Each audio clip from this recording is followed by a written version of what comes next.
안녕하세요. 연세건후병원 이호준 원장입니다. 오늘은 아킬레스 건염에 대해서 알아보겠습니다. 아킬레스건은 무릎 바로 직상방에서 시작하는 근육 2개 하고요. 무릎 아래에서 시작하는 근육 1개가 3개의 근육이 하나의 커다란 건을 형성하고 그 건이 뒤꿈치뼈에 붙는 구조물이 되겠습니다. 이러한 아킬레스건은 우리 몸에서 핵심적인 역할을 하는데요. 몸에서 가장 크고 아주 강력한 힘줄이기도 합니다. 우리가 서고 걷고 뛰고 그리고 운동할 때 모두 이 아킬레스 힘줄을 사용하게 되는데요. 이 아킬레스건이 다치거나 하게 되면 일상생활에 큰 불편을 겪을 수밖에 없습니다. 아킬레스 건염은 운동량이나 육체적 활동이 많은 사람들에게서 호발하지만 이러한 스포츠와 관련 없는 사람에게도 발생할 수 있습니다. 여러분들 혹시 뒤꿈치가 아파 보신 적은 없으신가요? 발 뒤꿈치 통증, 이게 바로 아킬레스 건염의 대표적인 증상입니다. 이런 아킬레스 건염이 오래되고 만성화가 되면 아킬레스 건이 뒤꿈치뼈에 붙는 부착 부위에서 뼈가 자라나게 됩니다. 이런 경우 방사선 사진을 찍게 되면 뼈가 마치 생선 가시처럼 자라는 것이 보이기도 합니다. 다음에는 아킬레스 건염의 원인에 대해서 알아보겠습니다. 아킬레스 건염이 발생하는 첫 번째 이유는요, 바로 사용을 많이 하는 과사용이 되겠습니다. 걷거나 달리기 같은 운동을 너무 많이 하면 발생할 수 있는데요. 그러면 하루에 얼마나 걸어야 되는지, 하루에 얼마만큼 운동을 해야 이러한 아킬레스 건염을 예방할 수 있을까요? 애석하게도 그 대답은 잘 알 수 없습니다.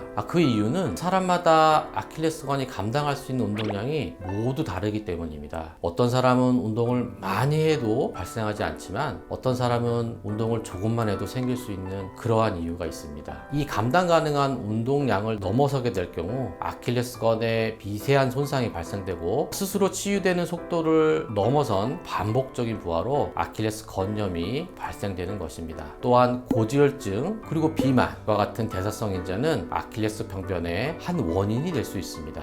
또한 발의 아치가 높거나 발의 아치가 낮은 즉 요족과 평발이 아킬레스 건염의 원인이 될 수도 있고요. 또 한 가지 아킬레스건 자체가 타이트한 경우 여러분들 스스로도 체크할 수 있는 방법이 있는데요. 무릎을 편 상태에서 발목을 위로 제쳤을 때 10도 15도 이상 젖혀지지 않는다면 아킬레스가 타이트하다라고 얘기할 수 있고요. 그런 경우에는 당연히 아킬레스가 붙는 뒤꿈치뼈에 가는 텐션이 많이 갈 수밖에 없습니다. 따라서 이러한 경우도 아킬레스 건염이 잘 생길 수 있는 요인이 될 수 있습니다. 다음으로는 아킬레스 건염의 치료에 대해서 알아보겠습니다. 아킬레스 건염의 치료는 일단 비수습적 치료, 다시 말하면 보존적 치료가 중심이 되겠는데요. 발 뒤쪽을 약간 올리거나 얼음 마사지 또는 통증을 줄일 수 있는 약물요법 그리고 물리치료 등을 시행할 수 있습니다. 경우에 따라 증상이 아주 심한 경우에는 반기부스라 그러죠. 단아지 석고 고정을 하거나 보조기를 사용할 수 있습니다. 급성기가 지나게 되면은 아킬레스건의 스트레칭과 아킬레스건의 강화를 위한 재활치료, 약물치료 등을 병행할 수 있겠습니다. 여기서 가장 중요한 게 아킬레스건의 스트레칭 치료인데요. 아킬레스건의 스트레칭은 요즘에 강조되는 스트레칭이 편심성 스트레칭 운동입니다. 보통 알려진 바로는 무릎을 핀 상태에서 발목을 올려주는 아킬레스의 스트레칭이 있는데요. 편심성 스트레칭은 아킬레스건의 힘을 유지한 상태로 스트레칭을 하는 것이 되겠습니다. 자, 그럼 실제 운동하는 법을 영상을 보면서 설명드리겠습니다. 스트레칭을 할 수 있는 도구가 없을 때 양손을 벽에 붙이고 섭니다. 스트레칭 다리를 뒤로 빼고 양발을 11자 내게 서고 반대편 무릎을 천천히 구부려줍니다. 이때 스트레칭 시킬 발바닥을 뒤꿈치를 바닥에서 떨어지지 않게 합니다. 20초간 유지하고 제자리로 와줍니다. 이 운동을 10회 반복해줍니다. 스트레칭 보드를 이용할 때는 스트레칭 보드를 네 발이 당기는 정도에 맞춰 서고 올라가서 발이 11자가 되게 서고 10에서 15분 정도 서 있으면 됩니다. 이번에는 편심성 운동이 되겠습니다. 비부착부 아킬레스 건염 시 이와 같이 발판을 이용하시면 되고요. 발끝 부분에 양발의 앞꿈치를 이용하여 까치발을 섭니다. 그 상태에서 운동을 하고자 하는 발의 뒤꿈치에 체중을 싣고 반대편 발을 계단에서 살짝 뗀 다음 서서히 체중을 실어 발 뒤꿈치가 계단 아래까지 내려가게 천천히 움직여 줍니다. 완전히 몸을 내린 상태가 되면 반대쪽 발을 내려서 체중을 옮긴 다음 반대편 발을 이용하여 몸을 위로 올려줍니다.